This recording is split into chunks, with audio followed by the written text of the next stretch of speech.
This is news from Karnataka, wherein the Chief Minister B.S. Yeddyurappa has now moved a trust motion on behalf of the government. This is the last challenge that remains for him to prove the numbers after he was sworn in as the Chief Minister for the fourth time by the Governor Vajubhai Vala. So now we're hearing that Mr. Yeddyurappa has moved the trust motion on behalf of the government. Let's see what happens today on the floor of the House.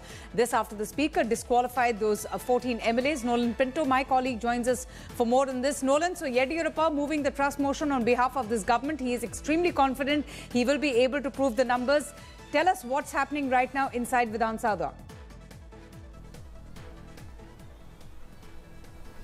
Well, in fact, Avantika, at around 11 o'clock, that is when the session reconvened after what really happened. Now, Mr. B.S. Yeddyurappa, the Chief Minister, moved the trust motion on the floor of the House. The Speaker then intervened and asked if he would like to speak. He also asked Mr. Siddaramaiah from the Congress. Mr. Siddaramaiah then responded that if the BJP is not interested in doing that, then the Congress is also not. They are okay with anything.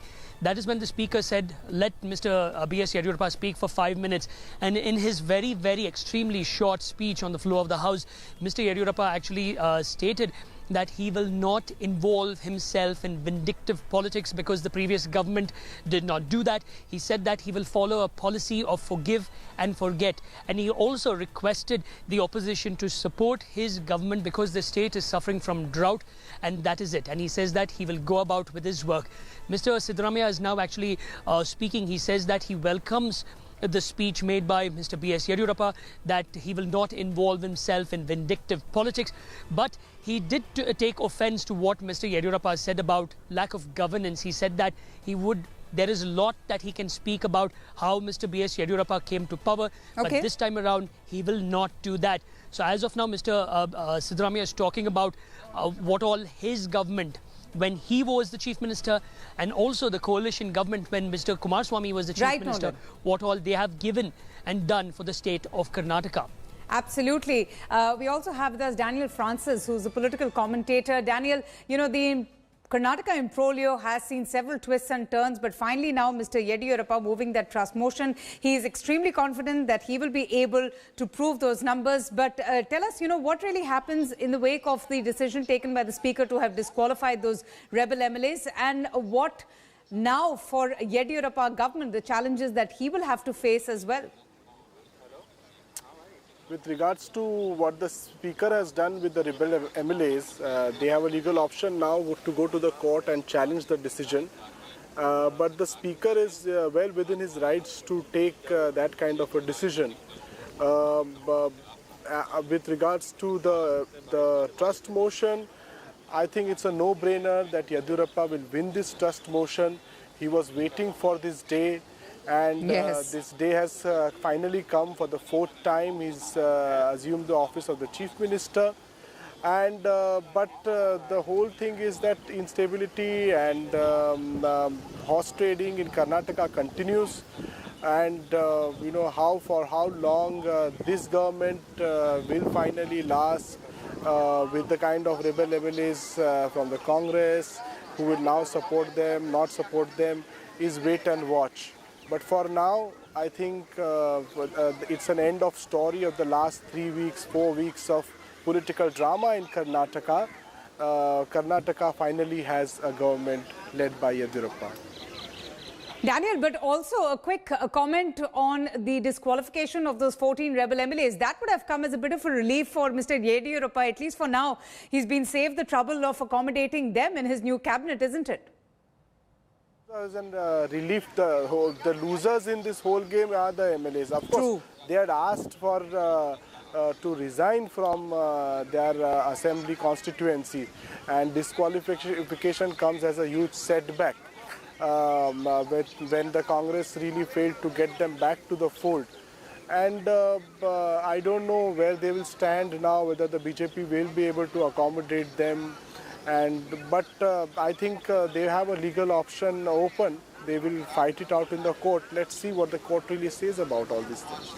Absolutely. Daniel, stay on with me. After being disqualified by Karnataka Speaker K.R. Ramesh, several rebel MLAs will now challenge the Supreme Court. In fact, they're going to challenge the decision of the Speaker by moving the Supreme Court. That's what was being told by us by a guest as well. The plea on behalf of Ramesh Jharkholi, Mahesh Kumutali and R. Shankar will be filed today itself, while the other 14 disqualified MLAs will file their pleas later on when the signed disqualification letter reaches them. But the rebels haven't yet mentioned a plea for an urgent hearing. Rebel MLAs had slammed the Speaker's decision, claiming that the order is against the law and just a party whip cannot force them to attend the assembly. My colleague Anisha is also joining us for more on this. Anisha, just tell us how many MLAs have now decided to move the Supreme Court, challenging the Speaker's disqualification decision? Well, what we are hearing from our sources is that all 17 will eventually be coming to the Supreme Court. But at this moment, what we are hearing is that only two MLAs, that is Ramesh Jharkholi and Mahesh Kumutali, have actually approached the Supreme Court. The petitions are yet to be filed. Remember, the lawyers are telling us that these petitions will be filed today itself. What they have said is that their disqualification is completely nullified, that their disqualification process started in February but had been stalled. But suddenly the Speaker took a decision without giving them due notice and giving them time to be heard. And the second point that these MLAs are bringing up is that the party whip would not have applied to them because the Supreme Court had given protection to the rebel MLAs, had said on 17th of July that they cannot be coerced into appearing for the assembly proceedings. So both these issues are going to be argued before the court once this matter is actually filed and comes up before court for hearing. A separate plea likely to be filed on behalf of the independent MLA R. Shankar, who has also claimed that he was incorrectly disqualified. He is not a Congress MLA. Right.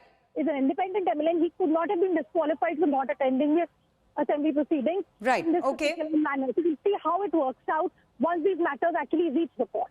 Absolutely. Let's also play out a couple of political reactions coming in.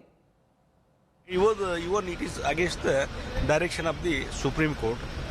Supreme Court given direction, first you have to decide about the resignation of the MLAs.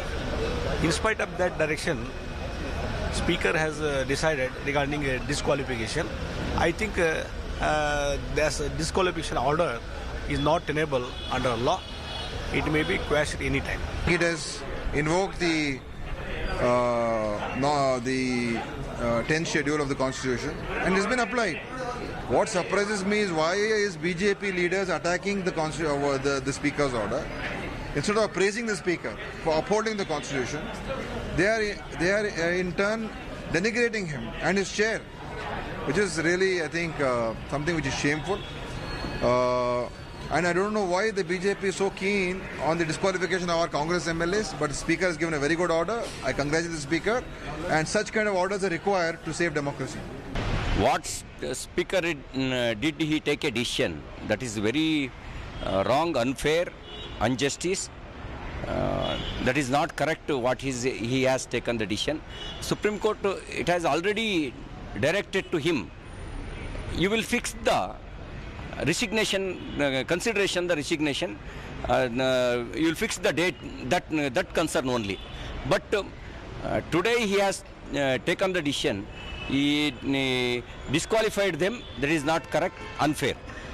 ये disqualification उसका पीछे मालूम हो रहा है, ये political conspiracy है. वो पॉलिटिकल कॉन्स्पिरेसी आज सारी एमएलएस को वो डिस्क्वालिफिकेशन किया. हम ये चाहते हैं स्पीकर जी ऐसा करते कि कभी नहीं सोचे थे. ये पहली बार जो कुछ भी है संविधान का विरुद्ध वो डिसीजन लिया, इसलिए हम सोच रहे कोर्ट को जाकर कोर्ट में ना ही पूछेंगे. Okay, with that, it's a